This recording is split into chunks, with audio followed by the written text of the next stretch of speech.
Today, we're looking at Krishna's Manavadam. I believe that's it. M-A-N-A-V-A-D-A-M. Manavadam. I believe. I know I'm butchering that. Hi, I'm Adam, and I'm an ink guy. I get inks, test them, and share the results with you. Now, Krishna's Manavadam is a red with a slightly orange leaning tone to it. To make sure I have a range of experience with this ink, I do the writing samples. I use the ink in a different pen for a day. I then put it into a Retro 51 Tornado with a broad nib to take my notes for this video. Now, before we look at the writing samples, let's look at the sciencey bits. Up first is the chromatography, and I agree with Vita that I've learned a lot by doing multiple chromatographies. The one on the left is done the way it's supposed to be done. I put a line of ink down, immediately put it in the water for 10 to 15 seconds. And what we see is this kind of pink across the bottom. Then we get the reds, and we see spots of the orange in there. Now the one on the right I let dry for 10 minutes before I dunk it into the water. We see the same thing, the pink across the bottom, but there is a noticeable pink line. Some of the pink pushes up, the orange is more noticeable, and the red is still there, but it is sharing the space with the orange. Resistance tests are done to see how this ink can be expected to perform on the page, and more importantly, how hard it might be to clean from your pens. I let the smear dry for 3 days before testing it. Looking at the highlighter, I would not use this in a note-taking situation because both H's, the capital and the lowercase, they not just spread, which is normal when we highlight, but they started to feather out quite a bit, and it just always makes me a little worrisome in a note-taking situation that I might lose something important. So anytime I get stuff like that more happening, I don't use it. Water reactivates and lifts all the darker tones, but it's leaving the pink behind. Now that dark spot is a transfer from a paper towel from a previous ink that I unfortunately didn't realize was occurring. Pen Flush did everything water did and more, looking just above that transferred blue dot, because that's not from this ink. We start to see the beginnings of the white of the paper, which makes me feel that Pen Flush is all that you should need to clean this out of your pens. Bleach obliterates most all of this ink. There's a slight bit of discoloration left on the paper, but I don't believe that it should take bleach to get this out of your pens. For the inks I've tested, I have found an average viscosity of 2.5, with the realm of normal being from 2.1 to 2.9. Krishna's Manavadam has a viscosity of 2.09, making it just barely wetter than normal. To find my average dry times, I use my writing samples done on Clairefontaine, Tomoe River, and Rhodia paper with the extra fine and medium nib. For the inks I've tested, I have found an average dry time of 17 seconds, with a realm of normal being from 13 to 21 seconds.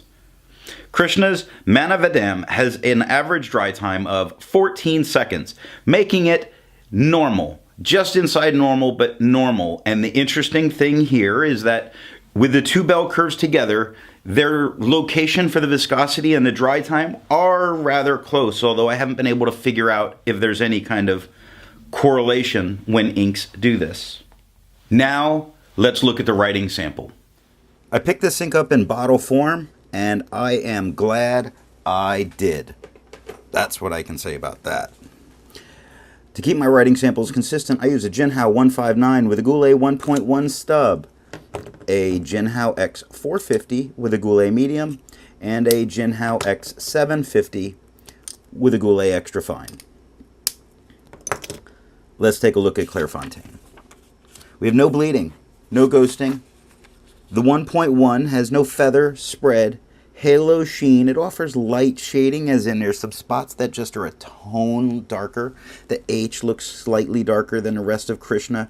The M and the V looks slightly darker than the rest of Manavadam. I guess I'm going to butcher that. But it's a very nice shade. This is great. I mean, it jumps. It really does. So we get a darker tone with the extra fine. The extra fine has no feather spread, halo sheen, no shading at all here. 8 seconds to dry. A darker tone again with the medium with no feather spread, halo sheen, no shading, 12 seconds to dry. This is just jumps. This color is fantastic. It is super vibrant. The scrubby for both show us no color variation. We didn't expect it, we didn't get it, and the smear test says we could likely recover it if we smeared while we were writing. So Tomoe River. Tomoe River offers no bleeding except in the scrubby where I'm putting it on stupid thick, but that doesn't truly count to me. It does offer a lot of show through. The 1.1 has no feather, spread, halo, sheen, or shade. It is a very, very light tone, and yet while it's being a very light tone, it is easy to read. So that's good. Unnoticeably darker tone with the extra fine. It has no feather, spread, halo, sheen, or shade. It took 14 seconds to dry. This color still looks great on this paper. When inks can completely change papers and still look truly fantastic, it's great. And this one is one, if you like orange inks, you should be paying some attention to. The medium, it has a noticeably darker tone than the extra fine, so we get tone difference out of the nib. That's where our shading difference is going to occur with this ink. The medium has no feather, spread, halo, sheen, no shade. It took 22 seconds to dry. The scrubby for both showed us no color variation. We didn't expect it, we didn't get it. The smear test you would not be able to recover if you smeared this while you were writing. Rhodia. No, that's not a bleed spot. That is me being really sloppy. It has no bleeding and no ghosting. That's me a sloppy spot. The 1.1, really a great orange with the 1.1. No feather, spread, halo, sheen, no shade. The extra fine is a noticeably darker tone. It has no feather, spread, halo, sheen. It does offer some shading spots, not tons of shading spots. This is not a great shading ink, but there are some that occur here. The Q and the K are a little bit darker than the rest of Quick. The B is a little darker than the rest of Brown. And that's all that I see for the shading in that writing. It took 10 seconds to dry. Noticeably darker tone again with the medium. No feather, spread, halo, sheen, or shade. 15 seconds to dry. The scrubby of the extra fine showed us much more color variation than we actually did get.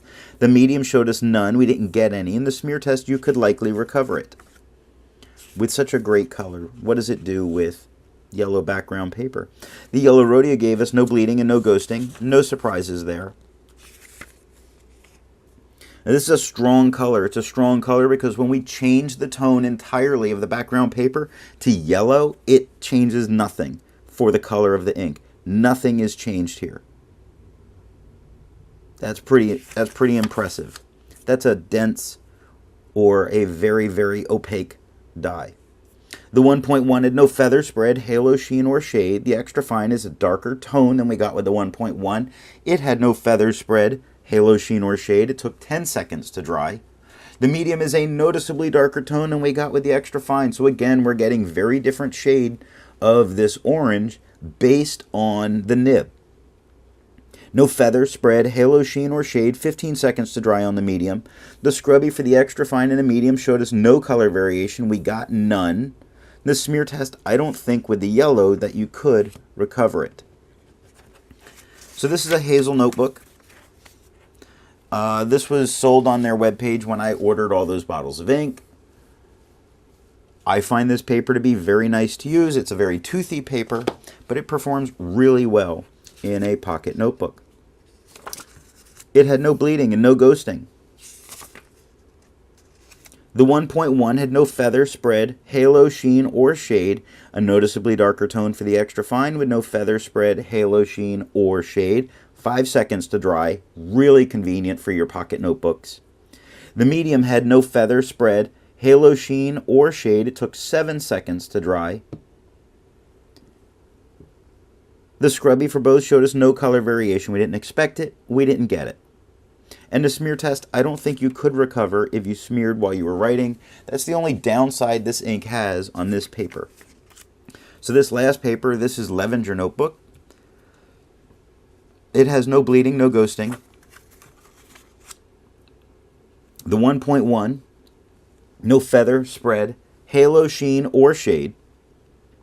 A noticeably darker tone with the extra fine that has no feather, spread, halo, sheen, or shade. It took 8 seconds to dry. The medium is again a very noticeably darker tone with no feather, spread, halo sheen or shade, 11 seconds to dry. The scrubby for both showed us no color variation. We didn't expect it, we didn't get it.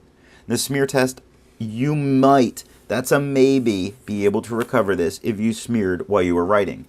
And that is all that I have for the writing sample. Instead of finding inks that look like Krishna's Manavadam, I would prefer to find an ink that complements its color on the page. Now, because Manavadam was kind of an orangey red color, I was really looking for something much darker, and I didn't want the blues that I can go with often. I chose Robert Oster's Caffe Crema because it is a beautiful brown ink. Before I give my opinion on this ink, I would ask, if you've enjoyed the video, give it a thumbs up. And if it's your first time here, I would invite you to subscribe. So what do I think of Krishna's Manavadam? I think a red that leans very orange is kind of nice, especially since I don't normally enjoy true reds. And this is a very vibrant color. It demands attention on the page. So if you use this to edit things or to make corrections, this really does stand out without being that harsh red that many students could be used to. This is a very vibrant, something's alive about this. Thanks for watching.